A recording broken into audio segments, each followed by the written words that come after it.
because when you visualize with that level of detail, it tricks your brain into thinking that is real. Okay. Our brain is such that it doesn't always know the difference between reality and fiction. And so this is why, for instance, when you wake up from a bad dream, your heart is pounding, you're sweating, you maybe scream or something along those lines, because the dream, the image in your head felt very real, and your body was interpreting that as real and sent all these signals to your body. Okay.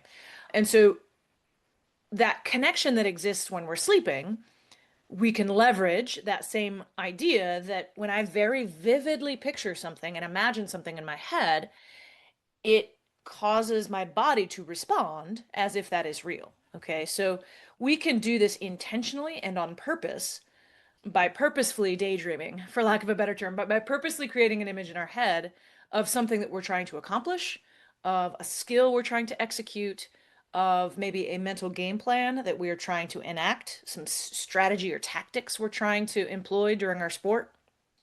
And the cool thing is it interacts in a couple of different ways. Is one, when you very vividly imagine yourself doing something, your neural pathways innervate, right? They cause your body to, your muscles to move in the same motor pathways as if you were really doing it. So, for example, back in the early days, they were doing research with skiers, downhill skiers, and they had the skiers hooked up to electrodes and stuff, and they had them ski a downhill course. And they measured how their muscles were moving, how tight, how much they were firing, and all that kind of stuff. And then they had that same skier sitting on a just in a chair, still hooked up, and they had that athlete, that skier, vividly imagine that exact same course that they just finished, that they're super familiar with, and imagine themselves taking the curves and doing the turns. And what they found is that their muscles were still firing. They were acting, firing as if they were actually doing what they were imagining. Now, it wasn't to the same degree, and it's never going to be the same as physical practice. In fact, there's research that shows that physical practice is always going to trump mental practice.